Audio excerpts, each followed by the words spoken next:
ডিসকাশনের মতো আমি করি, বিভিন্ন জেলায় যে ওখানকার ইয়াংদের সাথেও বসি, কথা বলি, এটাই আমার তাফসীর, এটাই কোরআনের এক্সপ্লেনেশন আর ইন্টারপ্রিটেশন। এতেই মানুষ উপকৃত হয় বেশি। চিল্লা এখন ঠিক কিনা? তো এটা আপনাদের বাড়ির কাজ, মাইথার দিয়া বাসীদের বাড়ির কাজ। হায়াতে আল্লাহ বাঁচায় রাখলে আবার কখনো দেখা হলে জিজ্ঞেস করবো যে মুল্ক মুখস্থ হয়েছে কিনা।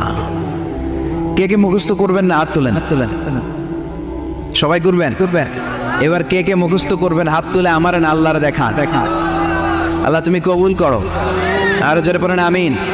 হাত নামান। এই সূরাটা it's an eye opener for you. এটা আপনার চোখ খুলে দিবে।